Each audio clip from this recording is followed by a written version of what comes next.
हमारे साथ रिशाद महमूद भाई मौजूद हैं, सीनियर स्पोर्ट्स एनालिस्ट। उनसे बात करते हैं। बल्कि पहला सवाल रिशाद साहब से ये, रिशाद साहब, शादी होने का अगले साल वर्ल्ड कप जीतने से कोई ताल्लुक है आपके ख्याल में? आप इसको कैसे देखते हैं? सॉरी, आउट ऑफ बिल्कुल इंडोर्स नहीं करी, नहीं है ताल्लुक, आउट ऑफ सिलेबस क्वेश्चन है, लेकिन प्लीज इसका आंसर कीजिए आप।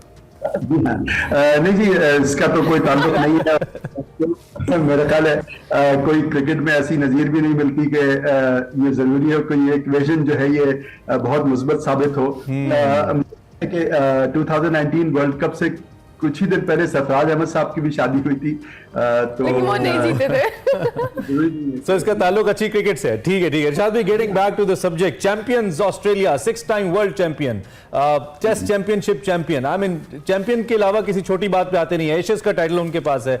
कल जबरदस्त खेले, पूरी प्लानिंग के साथ खेले, प्लानिंग को एग्जीक्यूट किया। जिस तरह की बॉलिंग उन्होंने इंडियन बैटर्स को की, हिलने नहीं दिया, ये कहना चाहिए। क्या कहेंगे सर, कल वर्ल्ड कप फाइनल ऑस्ट्रेलिया के नाम रहा? जी बिल्कुल, आप 100% सही कह रहे हैं कि उसमें सबसे ज्यादा जो प्रोमिनेंट चीज नजर आई वो ये नजर आई कि ऑस्ट्रेलिया ने कितनी जबरदस्त प्लानिंग की थी इस मैच के लिए। लगता था कि हर इंडियन प्लेयर के लिए उन्होंने फील्ड सेटिंग की थी, बॉलिंग उस तरह से की, और जो भी प्लेयर्स बज़ाहिर पूरे वर्ल्ड कप में कामयाब हो रहे थे, शुभमन गिल है, श्रेयास हैं और मुख्तलिफ लोग हैं, उन सबको उन्होंने जिस तरह आउट किया, कम स्कोर पे कोहली जैसे बैट्समैन को खेलने नहीं दिया, सिर्फ 2 बाउंड्रीज वो लगा सके। तो इतनी जबरदस्त प्लानिंग के साथ आए थे, उसको टू द टी उन्होंने एक्सिक्यूट किया। I think that was really the key to their victory. बहुत ही प्रोफेशनल क्रिकेट खेली ऑस्ट्रेलिया ने, और मैं समझता हूँ कि इसीलिए ऑस्ट्रेलिया की टीम, आप देख लीजिए 150 साल में क्रिकेट के कोई टीम उनके करीब नहीं आती। इतनी जबरदस्त उन्होंने हमेशा परफॉर्मेंस दी है और छठा टाइटल दिया है, विच इज अमेजिंग एब्सोल्युटली। बिल्कुल, बहुत जबरदस्त परफॉर्मेंस रही। दो के कल हम इंडिया के हवाले से एक्सपेक्ट कर रहे थे कि अनबीटेबल रही रिशाद साहब पूरे टूर्नामेंट के अंदर, और जिस तरह से उन्होंने अपनी स्पोर्ट को आगे लेके चले। दो के बहुत सारे फ्लॉस थे उनके मैनेजमेंट साइड पे, but still at the end of the day जो गेम की बात हम कर रहे हैं, एक्सपेक्टेशंस थी कि इंडिया कुछ अपनी स्ट्रैटेजी को चेंज करेगा इस फाइनल के अंदर, लेकिन अनफॉर्चुनेटली वो उसी स्ट्रैटेजी के साथ मैदान में आए। और चूंकि ऑस्ट्रेलियंस ने अपनी स्ट्रैटेजी को बड़ा फाइन और जो कह लें बेहतरीन रखा हुआ था, जिसके मुकाबले में उनको बहुत स्ट्रगल करनी पड़ी इंडियंस को। जी जी, यू आर एब्सोल्युटली राइट। और उसमें ये आप देखिए कि जो ये क्रिकेट का वर्ल्ड कप की तारीख ये दिखाती है कि जो टीम अनबीटन रही हो पूरे टूर्नामेंट में, फिर या सेमीफाइनल में हारती है या फाइनल में, क्योंकि वो पीक शुरू में कर रही होती है और फिर उनका एक डाउनवर्ड स्पाइरल नजर आता है टुवर्ड्स द एंड गेम्स। तो वही इंडिया के साथ हुआ। दूसरा ये कि अगर एक दिन पहले से अगर कुछ लोग इंडिया की मीडिया को और इंडिया के एक्स प्लेयर्स को, एनालिस्ट को फॉलो कर रहे हो, तो वो तो ऐसा लग रहा था कि उन्होंने ऑलरेडी वर्ल्ड कप जीत लिया है। I mean I think over confidence एक चीज थी यहाँ पे कि वो मैच में क्योंकि ऑस्ट्रेलिया को हरा चुके थे, तो वो इतने कॉन्फिडेंट थे। कई मैंने देखा कि मीडिया के एक्सपर्ट्स और क्रिकेटर्स ये कह रहे थे कि नहीं, इस टीम को तो हम हरा चुके हैं राउंड मैचेस में, तो हम दोबारा, ये ओवर कॉन्फिडेंस नहीं चलता, और खासतौर पे ऑस्ट्रेलिया की टीम के जैसी टीम के खिलाफ। And on such a big match, I mean यहाँ पे 1.25 लाख बंदा लाइव आपको, आई मीन इनफैक्ट स्टेडियम में देख रहा है, और दुनिया में करोड़ों मद्दाह जो है वो टेलीविजन स्क्रीन पे देख रहे हैं। तो ऑब्वियसली बड़े मैच में ये वाला कॉन्फिडेंस, ओवर कॉन्फिडेंस नहीं चलता। अच्छा, एक इंटरेस्टिंग पार्ट ये रहा कि जब एक पार्टनरशिप बिल्ड की विराट कोहली ने और केएल राहुल ने पहली इब्तदाई विकेट दोनों गिरने के बाद, उसमें भी Virat Kohli ball to ball जा रहे थे, जबकि उनके साथ जो केएल राहुल थे उन्होंने तकरीबन 107 गेंदें खेलकर 66 रन बनाए। और इसी तरह जब एक लबुशान और जो ट्रेस जो हेड थे उन्होंने एक बिल्ड की, ट्रेविस हेड ने पार्टनरशिप बिल्ड की, इसमें उन्होंने भी, जो ट्रेविस हेड थे वो फास्ट खेल रहे थे, जबकि जो लबुशान थे वो तकरीबन 110 गेंदें खेलकर उन्होंने ऑलमोस्ट 50 स्कोर की। तो ऐसा लगता था कि स्ट्रैटेजी दोनों टीम्स की सेम थी, शायद एग्जीक्यूशन में मसला आया। ऐसा लगता है आपको? जी हाँ, बिल्कुल आप ठीक कह रहे हैं, ये भी नजर आया। और इसमें ये चीज है कि आई थिंक इंडिया को जो रिस्ट्रिक्ट किया वो ऑस्ट्रेलिया की फील्डिंग ने और बॉलिंग ने बहुत रिस्ट्रिक्ट किया। खासतौर पे फील्डिंग ने, इतनी आउटस्टैंडिंग फील्डिंग थी कल, पूरी दुनिया इस वक्त उसकी मोतरफ है जो ऑस्ट्रेलिया की कल फील्डिंग थी। और उन्होंने बिल्कुल चौक कर दिया इंडियन बैट्समैन को, सिवाय शुरू में जो रोहित शर्मा का एक ऑनस्लॉट था, उसके बाद तो बिल्कुल ऑस्ट्रेलिया ने, जिसे कहते हैं कि टोटली बिल्कुल इंडियंस को रिस्ट्रिक्ट कर दिया था।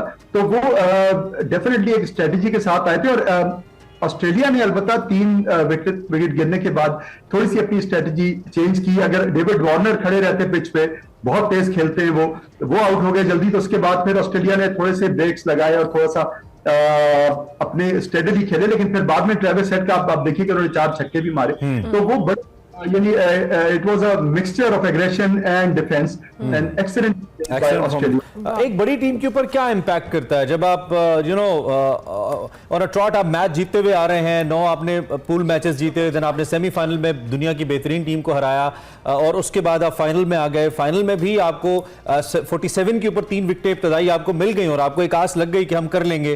तो इंडिया की टीम जिस तरह से गिरी है एकदम से, इसका ओवरऑल टीम मोरल पे क्या इम्पैक्ट पड़ता है? क्या इंडिया की टीम के मोरल को हर्ट करेगी ये चीज आने वाले मैचेस के अंदर?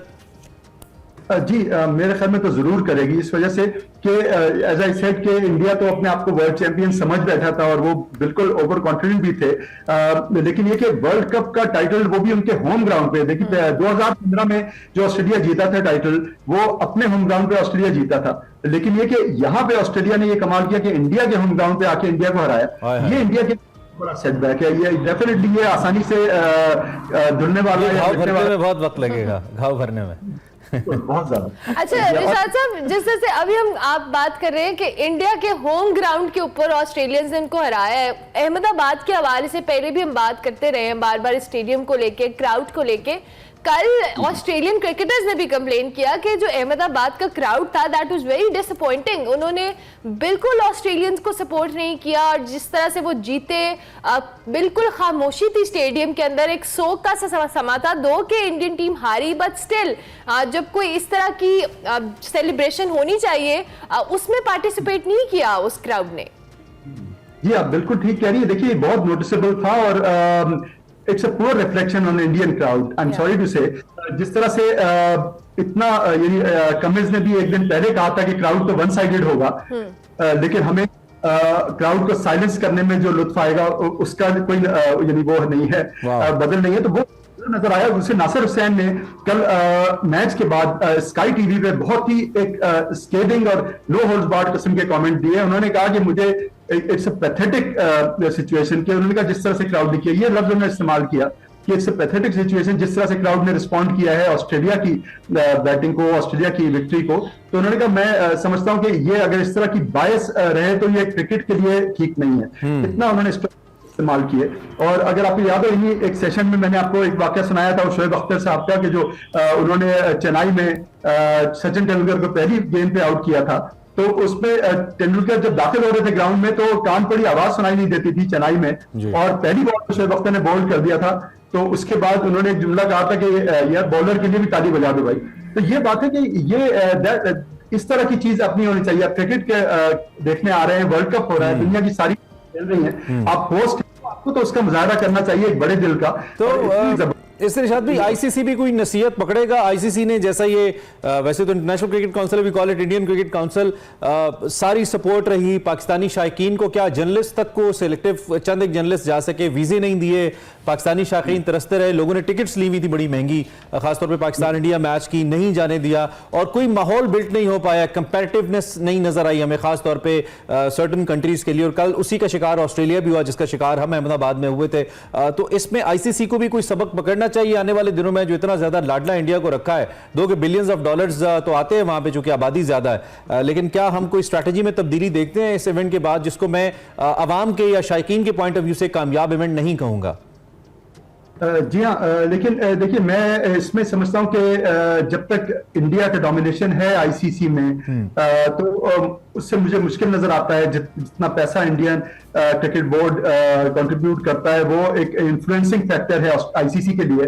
तो मैं कोई ड्रास्टिक चेंज आईसीसी के स्टांस में नहीं देखता, लेकिन ये कि फिर भी आप ये देखिए कि न्यूजीलैंड से सेमीफाइनल था इंडिया का, उसमें एक कंट्रोवर्सी शुरू में हुई थी कि इंडिया ने शायद पिच चेंज कर दी उसके लिए, उसके लिए किसी ने और इवन दुनिया की कई और खबर एजेंसीज ने ये बात की कि ऐसी बात सामने आई है, और तो उसके प्रेशर में इंडिया ने दोबारा उसी विकेट पे सेलेक्ट करके मैच खेला जिसको उन्होंने चेंज किया था। इतना प्रेशर आया इंडिया पे कि वो पिछली पिच पे ही गए, 7th पिच उन्होंने सेलेक्ट की थी, 6th पे ही खेले वो दोबारा। तो प्रेशर डेफिनेटली वर्ल्ड से आ रहा है, और ये एक इंडिया का जैसे मैंने कहा कि पुअर इमेज जा रहा है कि एज अ होस्ट जो है, जो आपने पॉइंट आउट की है, तो वो के साथ नहीं खेल जो रहे damage Positively- game of cricket को इंडिया ने दिया है, शायद उसी की एक कीमत थी जो कल उन्हें पे करना पड़ी।